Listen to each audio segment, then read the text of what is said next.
তোমাদের মধ্য থেকে তোমাদের কাছে একজন রাসূল আগমন করছেন, তোমরা তাকে ভালো করে চিনো, তার মা বাবাকেও চিনো, তার বংশকেও তোমরা জানো। উলামায়ে কেরাম বলেন, আল্লাহ তাআলা এই আয়াতে আরববাসী তারা যে সৌভাগ্যবান আল্লাহ সেটার দিকে ইঙ্গিত করে দিছেন। সুবহানাল্লাহ। তোমাদের মধ্য থেকে রাসূল আগমন করছেন যার কথা তোমরা বুঝো, তোমাদের কথাও তিনি বুঝেন, যার বংশ সম্পর্কে তোমরা অবগত আছো। আল্লাহ তাআলা এই আয়াতে সরকারে দু আলম নবী উম্মতের প্রতি কেমন দরদি ছিলেন সেটাও তুলে ধরেছেন। আজিজুন আলাইহি মা আনিতুম, তোমাদের যে কোনো কষ্ট তার জন্য অতি কষ্টদায়ক। সুবহানাল্লাহ। তোমাদের যে কোনো কষ্ট তিনি কষ্ট পান, তোমরা জাহান্নামে চলে যাইবা, ঈমান গ্রহণ করবা না, এটা তার জন্য অনেক কষ্টদায়ক। হারিসুন আলাইকুম,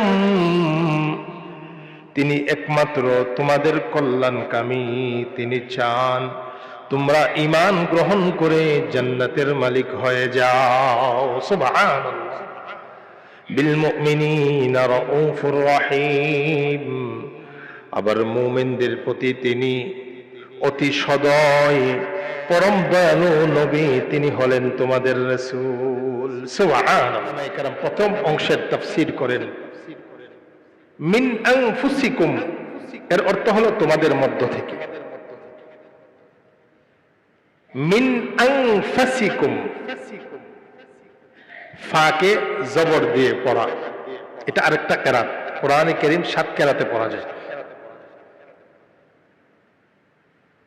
আম্মাজান আয়েশা রাদিয়াল্লাহু তাআলা আনহা এবং হযরত ফাতিমাতুজ জোহরা রাদিয়াল্লাহু তাআলা আনহা, ওনারা পড়ছেন মিন আনফাসিকুম। আনফাস এর অর্থ হলো আই মিন আশরাফিকুম ওয়া আফদালিকুম, অর্থাৎ আল্লাহ তাআলা এটা বলতেছেন, লাকাদ জাআকুম রাসূলুম মিন আনফাসিকুম, নিশ্চয়ই তোমাদের কাছে একজন রাসূল আগমন করেছেন, তোমাদের মধ্য থেকে শ্রেষ্ঠ বংশ থেকে আগমন করছেন। সুবহানাল্লাহ। মিন আনফাস, মিন আশরাফ, আফদল, তোমাদের শ্রেষ্ঠ বংশ থেকে, তোমাদের মাঝে যত বংশ আছে এর মাঝে সবচেয়ে উৎকৃষ্ট, সবচেয়ে পরিচ্ছন্ন বংশ যেটা, সেই বংশ থেকে তোমাদের রাসূল তোমাদের কাছে আগমন করছেন। সুবহানাল্লাহ। এই আয়াতের নিচে ইমাম কুরতুবী রাহমাতুল্লাহি আলাইহি অনেকগুলো হাদিস নিয়ে আসছে। ইমাম কুরতুবী রাহমাতুল্লাহি আলাইহি এক হাদিস নিয়ে আসছেন, নবীজি বলেন, ইন্নী মিন নিকাহ ওয়া লাস্তু মিন সিফাহ। সরকারে দু আলম নবী বলেন,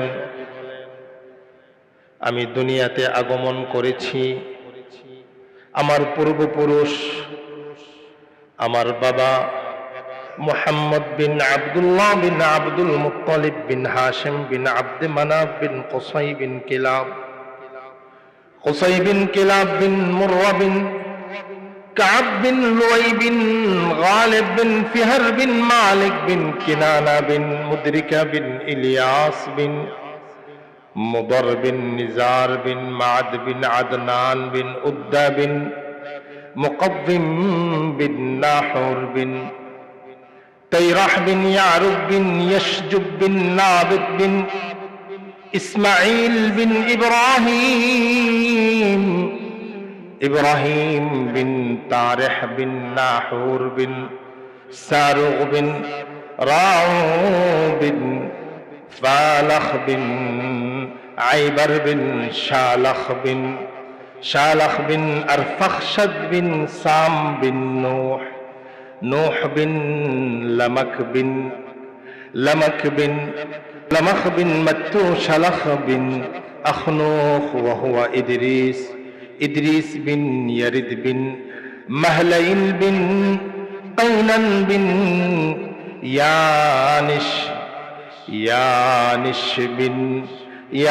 বিন শীস বিন আদম আলাইহিস সালাতু ওয়াস সালাম। নবীজি এটাই বলতেছেন, ইন্নী মিন নিকাহ, আমার পূর্বপুরুষ, আমার বাবা থেকে নিয়ে আদম পর্যন্ত আমার পূর্বপুরুষ যারা, সকলেই ইসলামের বৈধ বিবাহর নেই বিবাহের মাধ্যমে দুনিয়াতে আগমন করছে। সুবহান, সকলে বিবাহের মাধ্যমে দুনিয়াতে আগমন করছে। লাস্তু মিন সিফাহ, আমার বংশের পূর্বপুরুষ যারা আমার উপরে ধারাবাহিক বাবা আদম পর্যন্ত একজনের সাথেও অপবিত্রতার কোনো দাগ, কোনো কালিমা নেই। সুবহানাল্লাহ।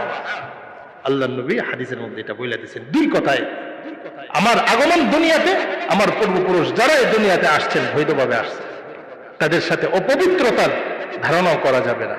নবীজি সাল্লাল্লাহু আলাইহি ওয়াসাল্লাম নিজে এই কথা জানিয়ে দিয়েছেন। সুবহানাল্লাহ।